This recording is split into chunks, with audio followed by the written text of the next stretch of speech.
जय श्री हरि। ओम नमो भगवते वासुदेवाय नमः। श्री राधे राधे। आज सुनेंगे हम वैशाख मास महात्म 23वां अध्याय।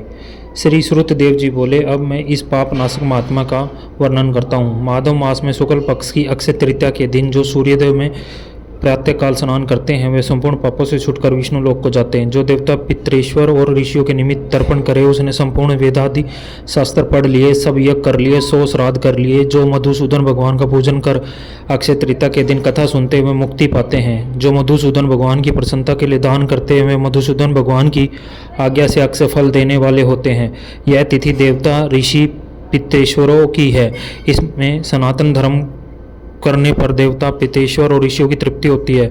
इस तिथि की प्रख्याति कैसे हुई वह भी मैं बताता हूँ। हे राजन, तू सावधान होकर सुन। प्राचीन समय में राजा बलि के संग इंद्र का युद्ध हुआ और देवताओं का भी आपस में द्वंद्व युद्ध हुआ। इंद्र पातालवासी बलि को जीतकर फिर पृथ्वी पर उत्थय के आश्रम में गया। वहां जाकर उसकी मंद गामिनी गर्भिणी पत्नी को देखा, जिसके कमर में सुवर्ण सूत्र में बंद कीकणी शोभा दे रही थी। उसके कंकणों की झनकार ने मदो मंद भरमर और कोकिलाओं के शब्दों को जीत लिया था। अनेक प्रकार के वस्त्र धारण किए हुए मधुर भाषणी और मंद मंद हास्य युक्ता शोभा दे रही थी। उसके कुंभ सहृदय पीना कुचों से अपूर्व शोभा हो रही थी। विकसित कमल के समान उसका मुख और नील के कमल समान नेत्र थे। केतके के उदर के समान पीत और मनोहर गालों वाली परिश्रम से श्वास भरती हुई दिनाक्षी पर्णकुटी की ओर मुख किए थी। उसे प्रयक पर शयन करती हुई देख इंद्र को मोह उत्पन्न हुआ। वह बलपूर्वक उस गर्भिणी स्त्री से भोग करने लगा। तब गर्भस्थ पिंड ने अपने गिरने के भय से दुखी होकर अपने पांव से योनि मार्ग को ढक दिया, जिससे इंद्र का वीर्य पृथ्वी पर ही गिर पड़ा। जय श्री हरि, जय श्री हरि।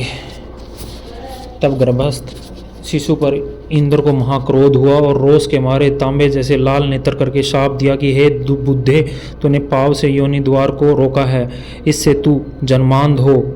तब दीर्घ तमा पाव से वीर्य संचालन से जयंत के समान हुआ। इंद्र ऋषि के साप के भय से शीघ्र ही भागा। उसे भागते हुए देख संपूर्ण शिष्य हंसने लगे।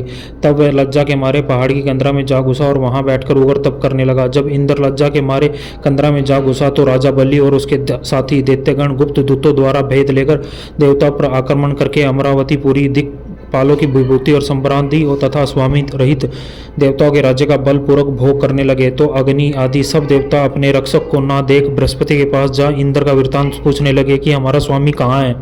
स्वामी के बिना हमारे राज्य पर दैत्यों ने आक्रमण किया है। हे विभो, बहुत दिन बीत गए, इंद्र क्यों नहीं आते हैं? महाराज, हमें बताओ, जहाँ इंद्र हो हम वहीं जाकर प्रार्थना करें। इस प्रकार जब देवताओं ने पूछा तब बृहस्पति बोले, रसाताल में बलि को जीतकर इंद्र उत्थे के आश्रम में गया। वहां जहां उत्थे की स्त्री से बलपूर्वक संभोग किया। इस पर उसके शिष्यों ने बड़ी निंदा की। इससे लज्जा के मारे वह स्वर्ग में नहीं आया और पर्वत की गुफा में घुस गया।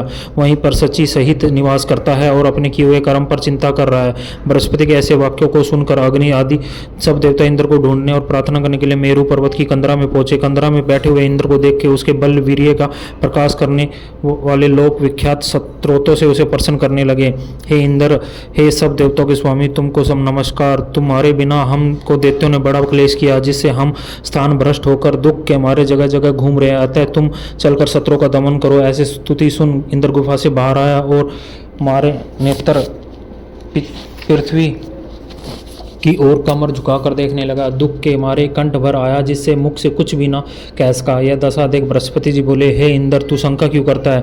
संपूर्ण जगत कर्माधीन है। मान अपमान, सुख दुख, लाभ हानि, हार जीत सब पूर्व जन्म अर्जित कर्मों के अनुरोध से होता है।